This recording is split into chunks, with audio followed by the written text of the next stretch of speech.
Welcome back to another month, another video about movies. This is everything I watched in February 2022.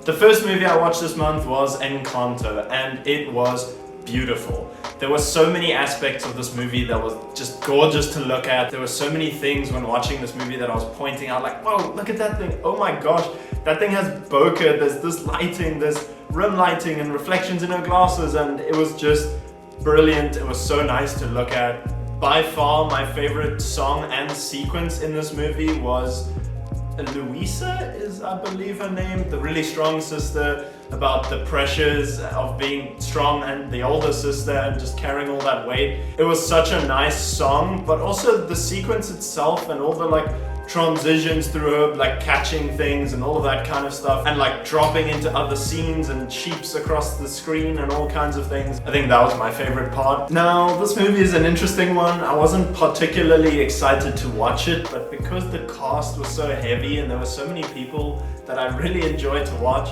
I gave it a watch, and I really don't recommend it. I did not like this movie. I gave it a 2-star purely because there was some really good acting in it, and that was nice, and nothing against the actors in this movie at all. The story was just super predictable right from the start. They just gave so many clues away as to the twists at the end of the movie, and the action scenes were actually kind of not that great.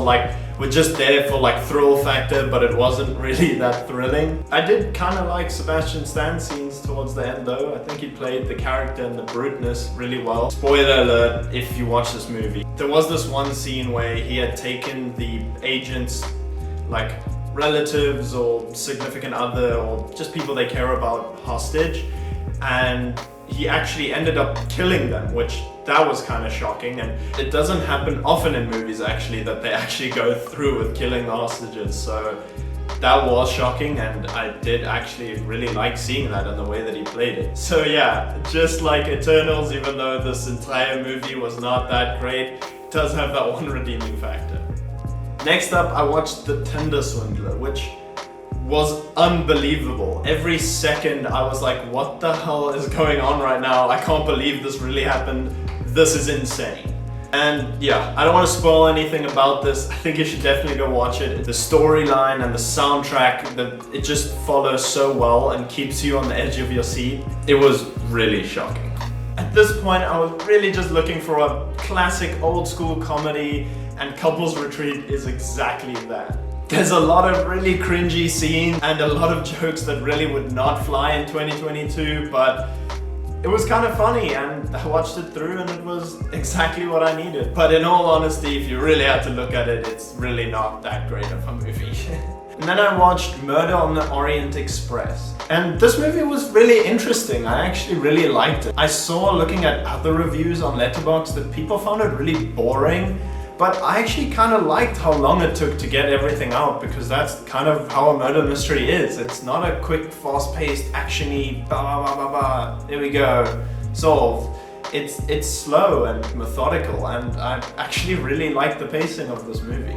Cinematography-wise, there were so many super interesting angles and shots in this film, extended really long top-downs and over-the-shoulders, and just a bunch of really interesting shots that kept catching my eye, and I think actually kept me in it, even though it is a longer, quote-unquote boring story. I hope you're enjoying the video so far. If you are, please hit the like button. It makes a world of a difference. I really appreciate it. And if you're really enjoying it, maybe hit the subscribe button so you don't miss future episodes. Also, if you agree or disagree with any of my opinions, please drop that in the comments below. I am more than happy to start a conversation. As well as if you have any suggestions for movies or TV shows that you think I should watch next month. I feel like I need to be really careful about the way that I talk about Bombshell, but incredible acting right off the bat, I just gotta say that. Really good acting. And the story is absolutely insane. It's crazy, all the things that happen at Fox News, and it's a really captivating story, but I just really did not enjoy this movie. I don't know if it's just because of the disgusting behavior going on or what it was about this movie. I'm struggling to pick it out, but I just really did not enjoy it that much. All the Money in the World was a good movie. I enjoyed it a lot. Michelle Williams was freaking fantastic. She played her role to freaking death. It was so good and captivating and emotional and just great. And that is not like a slight at any of the other actors. Mark Wahlberg did a really great job too, and so did everyone else. It's just Michelle Williams stood out so much in this movie and did such a fantastic job. Now, I will note, I don't know or didn't know a lot about the story when going into the movie, like the actual real life story. And I'm sure there was a lot of dramatization?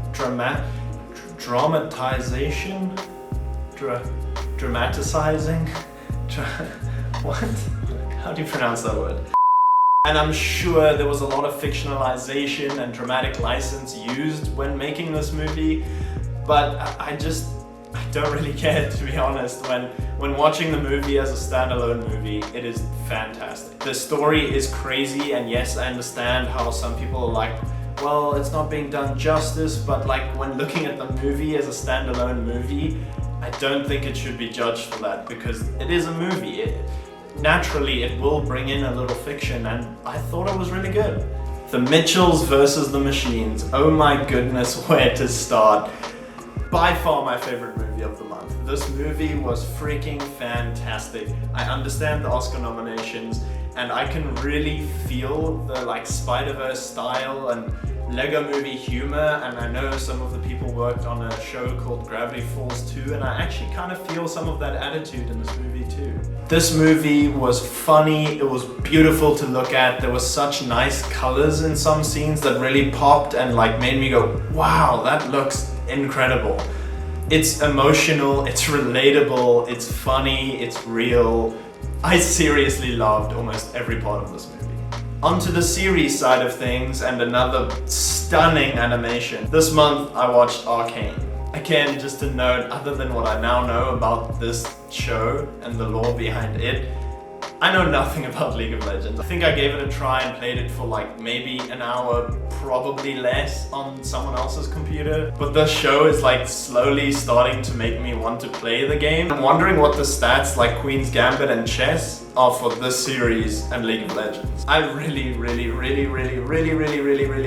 enjoyed this show. The storyline beats, the animation style, the soundtrack, the feeling and acting that comes through the voices and the animation. It's really good, and it took me way too long to watch it after it was recommended to me a bunch of times. But I'm so happy I watched it, and once I started, I binged through it so fast because it's just so engaging and gripping. 100% recommend you give it a watch. In February, I also watched Will Smith's new show, Welcome to Earth, with National Geographic. And this is just one of those shows that really sparks up your need or want to travel and see new places and go on adventures, and especially adding things to my like want to travel list that aren't necessarily like the most well known, or they're off the beaten path, or stuff you just never really think about but are so beautiful, or just such an amazing experience. And obviously I know it's not that easy to do these things. Obviously Will Smith has certain VIP access, but it's still very inspirational and really got me going in a sense of like, I really want to travel. I mean, I've always really had a craving for travel, but this really just ignites it again. And that is it, guys. That is the last one. That is everything I watched February 2022. Thank you so much for watching right to the end. I really appreciate you guys, and I'll see you in the next one.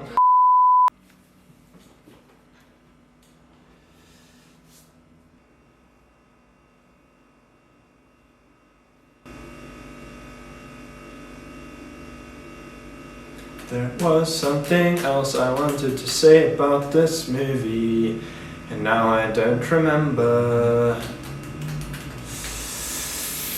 Wow, I am incredibly pale. I'm like matching with that screen over there. I need to get some sun.